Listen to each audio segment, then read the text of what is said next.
지난 1976년 11월에 우리가 처음 교회가 세워져서 매년 단 한 해도 빠짐없이 하나님께 감사 예배를 드리게 하신 그 놀라운 주님의 은혜와 인도하심에 우리 다시 한번 감사와 영광의 박수 한번 드리겠습니다. 아멘. 아멘. 네, 정말 감사한 일입니다. 아까 광고 때 잠깐 말씀드린 것처럼 지난 한 주간 우리가 5번의 이번 창립 감사 특별 새벽기도 메시지를 나누었는데 꼭 필요한 말씀이라 혹시 못 들으신 분들을 위해서 간단하게 제목만 좀 정리하고 오늘 말씀으로 이어지면 좋겠습니다. 하나님이 기뻐하시는 교회와 성도가 되어야 되고 하나님이 사용하시는 교회와 성도가 되어야 됩니다. 이걸 바꿔 말하면 하나님이 기뻐하지 않고 우리의 만족을 위한 교회도 있다는 얘기고요, 그리고 하나님이 사용하시는 게 아니라 내가 일하고 싶어서 일하는 교회도 있다는 말입니다. 하나님이 기뻐하시고 사용하시는 교회는 겸손한 교회입니다. 그 겸손한 교회는 첫 번째로 배우는 교회라고 말씀을 드렸어요. 말씀을 통하여 배우고, 그리고 예수 그리스도의 그 삶을 본받아 배우고, 그리고 서로에게 배움이 있는 그런 교회가 겸손한 교회와 성도입니다. 그리고 겸손한 교회와 성도는 기억력을 잘 관리해야 됩니다. 뭐냐면 잊어버려야 될 것은 빨리 잊어버리고요, 기억해야 될 것은 끝까지 기억하고 있는 교회가 겸손한 교회, 하나님이 기뻐 사용하시는 교회와 성도입니다. 세 번째로 제가 세 번째와 네 번째는 군대 용어를 좀 썼거든요. FM, 우리가 보통 FM대로 산다라는 말 하잖아요. 그게 필드 매뉴얼, 야전 교범입니다. 군인들이 그 필드 매뉴얼을 보고 훈련하고 전쟁이 났을 때 그 매뉴얼대로 싸우게 되는데, 우리 그리스도인들에게는 그 필드 매뉴얼은 당연히 하나님 말씀입니다. 그리고 우리의 지금 이 땅, 이 시대는 영적 전쟁터이기 때문에 그 필드 매뉴얼이 필요해서 하나님 말씀 FM대로 사는 성도, 겸손한 성도와 교회랍니다. 그리고 네 번째가 바로 군인들이 길을 갈 때요, 이렇게 상관이나 장교와 함께 걸을 때는 항상 하급자가 그 상급자의 왼쪽 반보 뒤에 서서 쭉 걷는 것이 제가 군대 다닐 때 경험했던 룰이었습니다. 그래야 상급자가 살짝 고개만 돌려서 말을 해도 금방 귀를 기울일 수 있고, 그리고 손짓 하나에 금방 반응할 수 있기 때문입니다. 전 겸손한 교회, 하나님을 따르는 교회와 성도도 그렇다고 해석을 했어요. 하나님의 반보, 왼쪽 반보 뒤에서 걸으면서 하나님이 하시는 말씀에 늘 귀를 기울일 수 있는 거리, 그 거리를 쭉 유지하고, 하나님의 손길 닿는 곳에, 하나님이 가르치는 곳, 하나님의 손이 닿으신 그곳에 내가 달려가 나의 사명을 감당할 수 있는 그런 교회와 성도가 겸손한 교회와 성도입니다. 다섯 번째, 어제 아침에는 수건이라는 것을 통하여 우리의 겸손을 예수 그리스도의 삶을 비추어 보았죠. 하나님이 기뻐하시고 사용하시는 교회와 성도는 엄청난 역사와 대단한 건물과 멋진 LED 스크린과 아무튼 대단한 걸 자랑하는 게 아니라 오늘 지금 그 교회에 출석하는 성도들 허리춤에 무엇을 차고 있느냐가 바로 하나님이 기뻐하시고 사용하시는 겸손한 교회의 증거라고 말씀드렸습니다. 잘 빨아서 잘 말려져서 깨끗하게 준비되어 있는 수건을 차고 다니는 성도들이 점점 더 늘어나는 교회가 좋은 교회입니다. 그 수건으로 무엇을 하냐? 두 가지였어요. 하나는 지치고 힘든 이들의 땀을 닦아주는 것이고요, 또 하나는 슬프고 외롭고 괴로운 이들의 눈물을 닦아주는 그 잘 준비된 수건을 늘 허리춤에 차고 다니는 그런 성도들이 많은 교회가 좋은 교회입니다. 바로 그것이 겸손한 교회와 성도의 모습이고, 우리가 그 길을 함께 가야 함을 확인했고, 오늘 사실은 이 말씀이요, 그 겸손한 교회 여섯 번째 마지막 마무리가 될 수 있는 그런 메시지입니다. 베드로전서 2장 1절부터 3절 안에서 우리는 자라나고 계십니까? 잘하고 계십니까? 라는 그런 제목으로 말씀을 나눌 텐데, 이렇게 자라나고 성장하는 모습, 이것 또한 겸손한 교회의 중요한 특징이요 증거라는 것을 우리가 믿기 때문이죠. 우리가 오늘은 세 가지 중요한 동사를 꼭 좀 기억하고 가셔야 되는데요, 버리다, 사모하다, 그리고 자라가다입니다. 버리고 사모하고 자라가는 것. 버리고 사모하는 것은 우리의 일이고요, 우리의 몫이고, 자라나는 것, 자라게 하는 것은 하나님의 몫입니다. 하나님의 일입니다. 그래서 이 세 개의 동사를 한 문장으로 묶을 수 있는 거예요. 버리고 사모하면 자라게 하신다. 여기에 주어를 집어넣으면 우리가 버리고 사모하면 하나님께서 자라게 하신다, 이 말씀이 되는 거죠. 이 큰 그림을 좀 마음에 두고 하나씩 우리가 말씀 안으로 들어가 보겠습니다. 첫 번째, 버리라. 1절에서 말하고 있는 버려라라는 의미가 있습니다. 이 헬라어는요, 헬라어 원어가 신약 성경 다른 곳에서 많이 쓰이는 단어인데, 대부분 다른 신약 성경에는 이 버리라는 헬라어가 벗어버리라는 것으로, 그렇게 옷, 의복을 벗는다는 그런 의미로 많이 쓰였습니다. 예를 들면 밤이 깊고 낮이 가까웠으니 그러므로 우리가 어둠의 일을 벗고 빛의 갑옷을 입자. 로마서 이 13장 12절에서는 put aside, 벗어서 그냥 옆에 두라, 내 몸에서 떨쳐내서 떼어두라는 의미로 어둠의 일을 벗어버려라 라고 말하고 있습니다. 그리고 이제는 너희가 이 모든 것을 벗어버려라, 곧 분함과 노여움과 악의와 비방과 너희 입에 부끄러운 말들을 벗어버리라고 하는 거예요. 골로새서 3장 8절 이 말씀에서는 get rid, 완전히 없애버리라는 그런 의미로 너희 입에 부끄러운 말을 완전히 지우고 살아라라고 말합니다. 그리고 너희는 유혹의 욕심을 따라 썩어져가는 구습을 따르는 그 옛사람을 벗어버리고라고 말하는 에베소서 4장 22절은요, 이 벗으라는 말을 영어로 put off로 번역을 합니다. 깨끗하게 벗겨내라, 완전히 제거해라는 뜻으로 우리의 옛사람을 그렇게 벗으라고 말하는 거죠. 하나만 더 보면, 이러므로 우리에게 구름같이 둘러싼 허다한 증인들이 있으니 모든 무거운 것과 얽매이기 쉬운 죄를 벗어버려라. 히브리서 이 12장 1절 말씀에서는요, throw off, 완전히 던져서 멀리 치우라라는 그런 의미로 이 벗으라라는 말, 그 죄를 벗어버리라는 말을 하고 있습니다. 그러니까 우리가 자라나기 위해서는 버려야 되는 거예요. 벗어버려야 됩니다. 자라나기 위해서는요, 던져버리고 가능한 한 나에 가서 멀리 치워야 될 것들이 있다는 거예요. 오늘 베드로는 2장 1절에서 무엇을 벗어버리고 던져버리고 멀리 치우느냐, 그것을 5가지로 말했어요. 시간상 이것을 오늘은 보지 않습니다. 하지만 중요한 의미만 짚어보면 이렇습니다. 악독을 벗으라 그래요. 이 악독은 생각이나 행동으로 그 남을 해치는 겁니다. 두 번째가 기만인데, 이 기만은 미끼나 올가미를 가지고 남을 속이는 거예요. 세 번째가 외식인데 겉과 속이 다른 거죠. 네 번째 시기는 그냥 단순히 남이 잘 되는 것 싫어하는 게 아니라 적극적으로 방해하는 것까지가 시기입니다. 성경의 시기. 비방하는 말은 말 그대로 별의 별 말들이죠. 중상모략과 악담과 만들어내는 거짓말들, 이것들을 다 완전히 벗어버려라, 너로부터 멀리 떼어놓으라고 베드로가 말하는 겁니다. 이 5가지의 공통점이 있어요. 화살표로 하면 5가지 전부 다 화살표가 나를 향해 있지 않다는 거예요.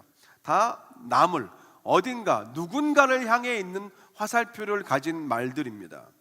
쉽게 말하면 자기 스스로를 내가 해치거나 특별한 경우가 아니면 자기가 스스로에게 미끼와 내가 가는 길에 내가 올가미를 던져놓거나 내가 잘 되는 걸 내가 스스로 방해하거나 나 스스로에게 계속해서 거짓말을 하는 사람은 거의 없습니다.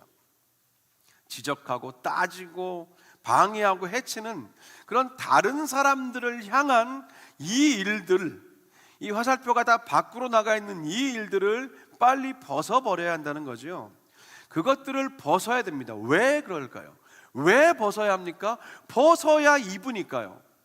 벗어야 입습니다. 하루 종일 밖에서 땀 흘리고 먼지 묻고 진흙이 잔뜩 묻은 이 작업복을 입고 집에 밤에 들어왔어요. 들어오자마자 깨끗하게 빨아서 쫙 놓여진 잠옷을 그 작업복 위에 그대로 걸쳐 입고 침대에 누워서 자는 사람은 한 명도 없을 겁니다. 상상만 해도 불쾌하지요. 우리 신앙생활도 그렇다는 거예요. 우리가 실제로는 그렇게 안 사는데 우리의 신앙생활은 그런 모습을 살 때가 있다는 겁니다. 벗지 않고 입는 경우가 많아요. 대속함으로 거듭남을 입은 우리 그리스도인들의 신앙의 여정은 오늘 본문으로 풀어보자면 끊임없이 입는 과정이라고 풀어질 수 있죠. 끊임없이 입어가는 거예요. 하나님의 사랑의 옷을 계속 나고 걸쳐 입고 예수 그리스도의 온유함과 그 인내의 옷을 입기도 하고요. 때로는 그리스도인의 군사로서의 전신갑주를 입고 5분 대기조로 대기하기도 합니다. 무엇을 입던 간에 무조건 우선은 일단 벗어야 합니다. 벗지도 않고 벗을 생각도 없으면서 하나님, 제가 왔습니다. 오늘 예배 자리에 나와 드렸습니다. 자, 뭔가 저에게 좀 좋은 옷 한번 입혀 주셔 보시지요. 아무리 우기고 고집을 부려야 하나님께 돌아오는 대답은 한 가지밖에 없어요. 벗어. 일단 벗어라. 그래야 뭘 입지. 하나님은 늘 우리를 위해서 좋은 옷을 준비하고 계셔요. 사랑의 옷, 인내의 옷, 긍휼의 옷, 섬김과 자비의 옷, 때로는 이 땅에서의 부요함의 옷도 하나님이 때에 따라서 필요에 따라 사람에 따라 예비하고 계시잖아요. 하나님은 늘 준비가 되고 기다리고 계신다는 거예요. 그런데 벗지 않고 불평만 하는 사람들이 많습니다. 하나님은 스스로 우리가 벗을 때를 기다리셔요. 이것이 하나님이 우리에게 주신 자유의지입니다. 하나님은 왜 나한테는 저 사람처럼 저들처럼 그런 축복을 안 주실까? 왜 나는 이렇게 교회를 다니고 있는데 별로 내 마음과 내 삶에 이렇게 변화가 하나도 없을까?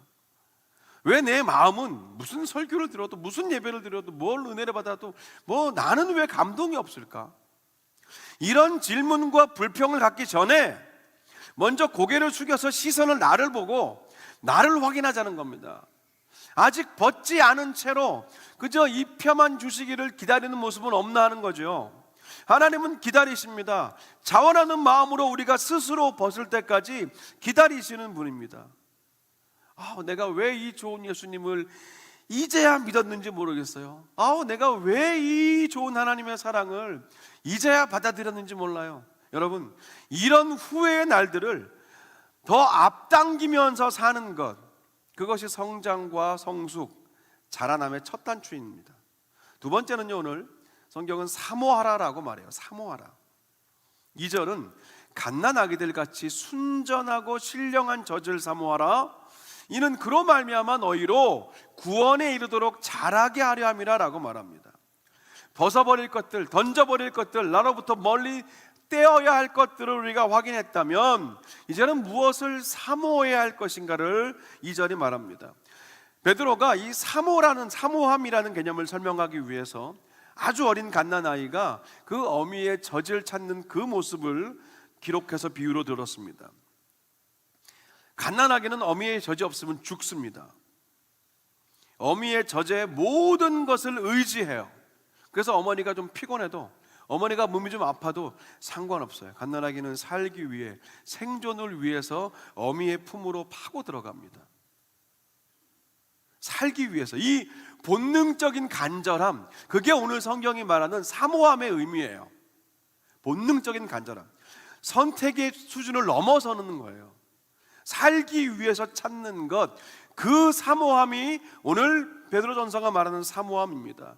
그렇다면 우리는 무엇을 사모해야 하는가? 그죠?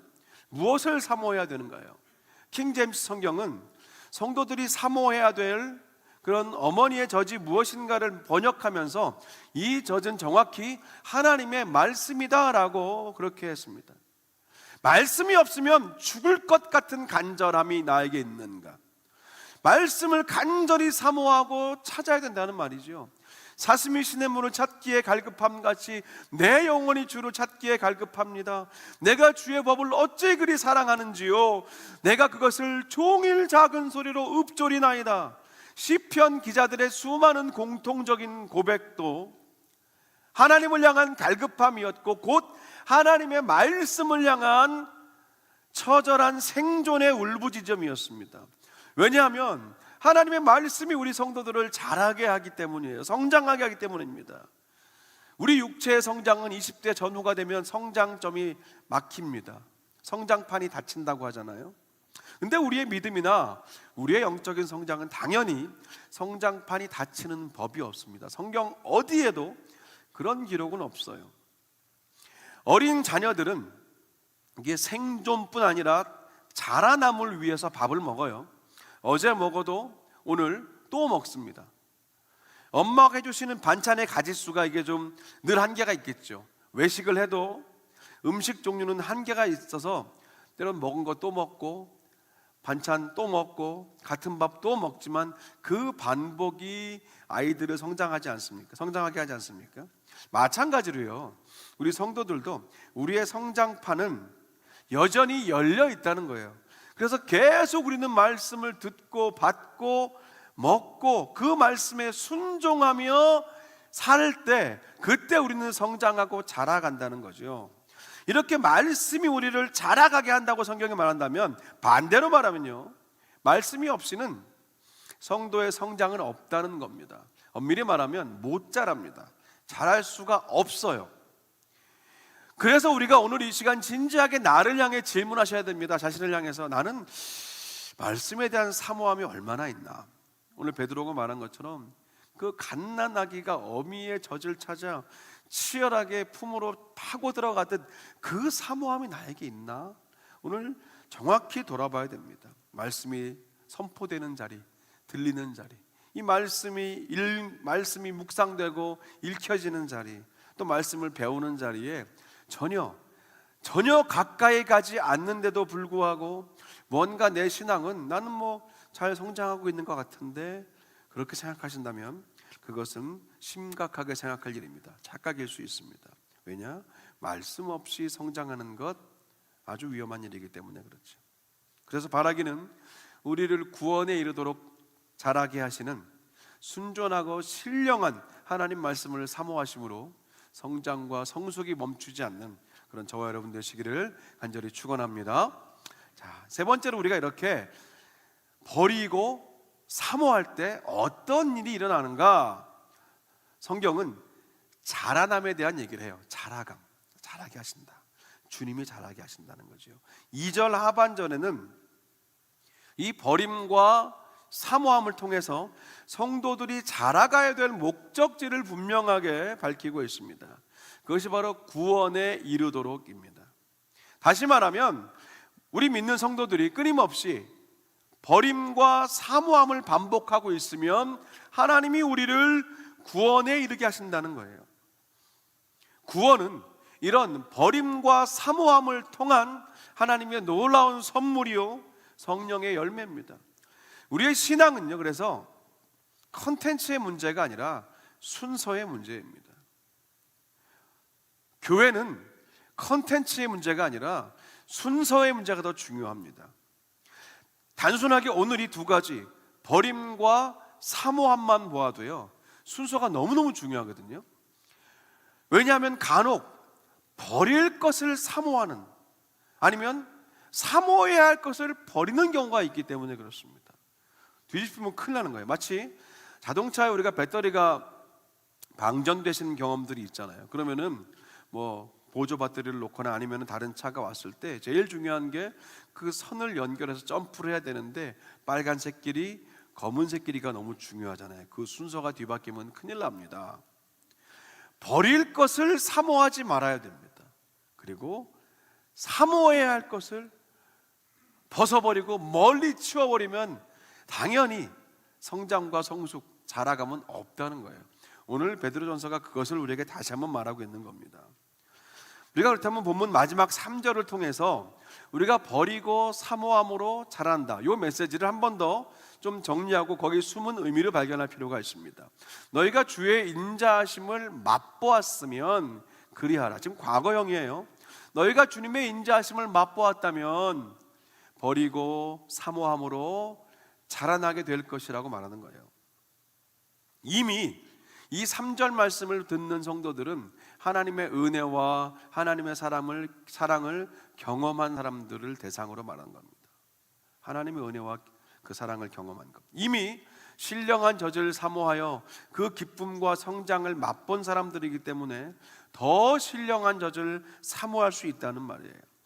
하나님의 사랑을 알고 예수님의 은혜를 믿고 성령이 주시는 감동과 은사를 맛본 사람들, 그런 사람들은 그래서 더욱더 버려야 할 것을 버리고 마땅히 사모해야 할 것을 사모해야 한다는 거예요. 우리가요, 과거에 받은 은혜는요, 그 하나님의 행하심과 그 손길들이 있잖아요. 어떤 모양이든 얼마나 큰 크기도 상관없습니다. 우리 모두는 이 자리에 있다는 것은요, 하나님의 은혜를 받았다는 증거거든요. 그 과거에 받았던 은혜는요, 오늘의 사모함으로 연결이 돼야 됩니다. 오늘 나의 사모함으로 과거의 은혜가 연결이 돼야 돼요. 우리의 과거는 나의 오늘을 더 진지하게 살게 하고, 그래서 내일을 더 소망하게 할 때 우리의 과거의 은혜, 하나님 주신 그 은혜들은 빛을 발하고 가치가 있게 되는 겁니다. 이게 공동체만 그런 게 아니라 개인적으로도 그렇습니다. 과거에 주의 인자하심을 경험했다면 그리하라. 즉 계속해서 버리고 계속해서 사모함으로 자라가야 한다는 겁니다. 개인적으로 저는 어떤 영적인 신비한 체험을 막 사모하거나 그걸 이렇게 추구하는 사람은 아닙니다. 그런데 신앙과 또 이 목회 여정 가운데서 하나님이 강권적으로 허락해 주신 그런 몇몇 장면들과 그런 증거들, 그런 흔적은 평생 품고 살아가고 있습니다. 그 중에 제일 오래된 것들 중에 하나가 고등학교 1학년 때 있었던 두 가지의 사건인데 거의 비슷한 시기에 일어났던 일입니다. 그 중에 첫 번째 사건은 작년 6월 주일에 말씀을 드렸습니다. 뭔지 도무지 기억이 안 나시는 분들은 찾아보시면 되고요. 간단하게 말씀드리면 서울 종로구 해화동 로타리에서 횡단보도 앞에서 동네 지나가던 미친 여인이 저를 보고 뭐라고 했는데, 그 여인이 저에게 한 말을, 제 안에 계신 예수 그리스도를 보고 야 예수쟁이야 한 말을 듣고 옆에 있던 친구가 보이지 않는 세계를 경험하게 되고 직접 귀로 듣게 되고 그대로 예수를 믿게 되는, 하나님의 그 영혼을 구원하시기 위해서 그 광인, 그 여인을 통해서 역사하셨던 그 일을 말씀드렸고요. 오늘 두 번째 내용을 좀 말씀드립니다. 저희가 경신고등학교 미션스쿨이라 매주 월요일 날 첫 시간은 성경 수업이었습니다. 근데 교목 목사님은 한 분밖에 안 계셨기 때문에 그 지역교회 목사님들이 각 클래스에, 각 반에 들어가셔서 월요일마다 말씀을 가르치셨어요. 학기 초입니다. 1학년 학기 초. 이제 몇 주 지나지 않았을 때의 일입니다. 저희 반에 들어오셨던 목사님은 특이하게도 수업은 안 하시고 수업 종이 울리면 한 10분, 15분 동안 계속해서 1분단 1번 학생부터 저 끝에까지 한 명씩 돌아가시면서 이렇게 막 허그를 해주셨어요. 이렇게 안아주시고 그냥 뭐 별 말씀 없으셨어요. 그냥 꼭 안아주시는 것으로 그 성경 수업을 시작하셨거든요. 근데 한 날은 학기 초인데 저를 꼭 안아주시면서 뭐라고 말씀하시는 거예요. 하나님이 너를 크게 쓰신다. 하나님이 너를 크게 쓰신다. 저는 사실은 왜냐하면 그렇게 일일이 항상 축복의 말을 하는 분이 아니었기 때문에 저는 깜짝 놀랐죠. 그래서 잘못 들은 줄 알았어요. 수업 끝나고 옆에 있는 친구에게 물어봤어요. 짝한테. 아까 목사님이 나한테 말할 때 너도 옆에 있었는데 바로 들었냐 그러니까 자기는 아무 말도 못 들었다는 거예요. 그냥 사실은 그럼 제가 그때 내가 헛것을 들었나? 그리고 지나칠 수도 있었습니다. 그런데 저는 그때 그 메시지를 지금 이름도 모르는 그 목사님이 저한테 주신 것이 아니라 하나님이 저에게 주신 것으로 제가 그 메시지를 받았고, 그때 그 말씀을 사실은 그 이후에 지금까지 뭐 한 40년 이상, 한 40년 정도 쭉 지나오는 동안 힘들고 어려움이 있을 때마다 괴롭고 또 신앙적인 회의가 들기도 하고 또 목회자로 사역할 때 말도 안 되는 일로 곤경을 당하기도 하고 정말 어처구니 없는 일을 당할 때마다 하나님이 고등학교 1학년 그 교실로 저를 다시 데려가셨어요. 힘들 때마다 그때마다 신비한 음성을 들려주시지 않았어요. 그런데 힘들고 괴로울 때마다 제 마음에 흔들릴 때마다 다시 저는 그 과거에 받았던 그 하나님의 말씀의 그 자리로 돌아가서 그 음성이 저에게 얼마나 힘이 되고 저를 버티고 서게 할 하나님의 든든한 손이 되었는지 모릅니다. 지금도 저는 그 기억이 뚜렷하게 남아 있습니다. 굳이 우리가 날마다 그런 신비한 음성을 드릴 필요는 없어요. 하지만 여러분이 지금 이 자리에 오기까지 하나님이 분명히 함께 하셨던 그런 수많은 흔적들이 있을 텐데, 바로 우리가 그 자리로, 그 과거의 은혜, 그 과거의 하나님의 터치가 있었던 곳 있잖아요. 그것을 기억하는 것, 그것을 가지고 오늘 우리가 견딜 힘을 얻고 내일의 사모함으로 연결될 때 우리의 과거는 가치가 있다는 거예요. 우리 교회에 지난 49년 수많은 일들이 있었습니다. 장로님 기도하신 것처럼 정말로 많은 일들이 있었죠. 하지만 그것들 가운데 하나님이 분명히 역사하신 그 흔적, 그 과거의 시간들이 우리의 오늘을 견디게 하고 내일을 소망하게 할 수 있다면 그 과거의 우리의 시간은 얼마든지 가치가 있고 우리가 얼마든지 기뻐하고 셀레브레이트 할 수 있다는 겁니다. 모세의 인도를 따라서 출애굽한 이스라엘 백성들, 광야 힘들었습니다. 너무 배고프고 목마르고 어디로 가야 할지 모르고, 이게 뭐냐, 왜 이러려고 우리를 데려가냐 할 때마다 하나님은 그들에게 유월절을 기억하게 하셨습니다. 애굽의 압제에서 구출하신 그날 밤, 그 어린 양의 피를 문설주에 바르고 장자의 죽음을 피하여, 그리고 홍해를 건너 결국 약속의 땅 가나안으로 가게 하신 하나님의 그 여정의 힘든 오늘 그들의 배고프고 목마르고 막막함을 하나님은 과거 그 유월절 사건을 기억하게 하심으로 오늘을 버티게 하시고 다가올 내일의 그 가나안을 소망하게 하시는 거예요. 그래서 가나안에 들어가서도 여전히 하나님은 그 유월절을 기억하라고, 과거의 하나님의 은혜를 기억하라고 말씀하십니다. 하나님은 날마다 이스라엘 백성들이 양을 잡아서 문설지에 발라야 그들의 장자가 죽음을 피하게 하지 않으셨던 거예요. 한 번의 과거의 역사지만 그것을 기억하는 자에게 그 역사는 능력이 된다는 거예요. 오늘의 힘이 되고 내일의 소망이 된다는 겁니다. 그게 하나님이 우리에게 오늘도 하시는 일입니다.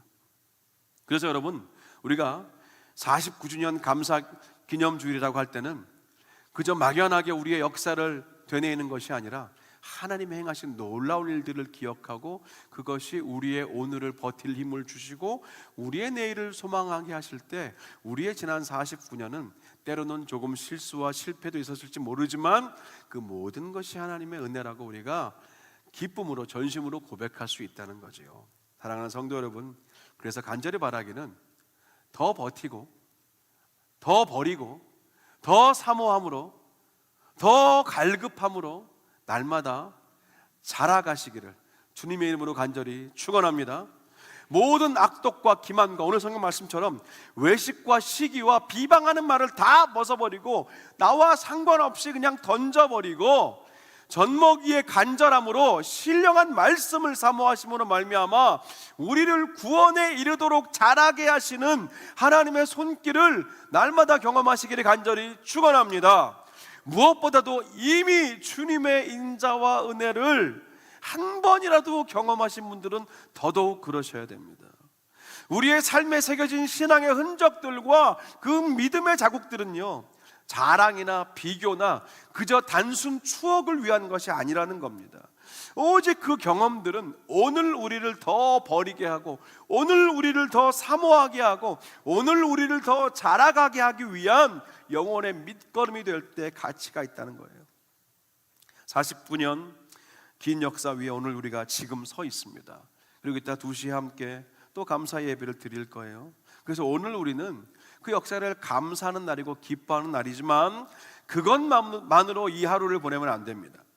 하나님의 인자하심을 우리가 지난 49년간 우리 교회와 우리 개인이 경험했다면, 이미 맛보았다면 이제는 그냥 자족하고 만족하고 과거의 영광, 빛나던 한순간 그걸로 그냥 멈춰 있는 게 아니라 계속해서 버리셔야 돼요. 벗어버리셔야 돼요. 그리고 날마다도 하나님 말씀을 사모하셔야 돼요. 그렇게 믿음의 진보를 이뤄가야 한다는 것이죠.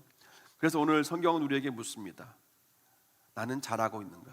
자라나고 있는가? 성장하고 있는가? 성숙하고 있는가? 더 예수 그리스도의 형상으로 빚어져 가고 있는가? 오늘 성경은 묻습니다.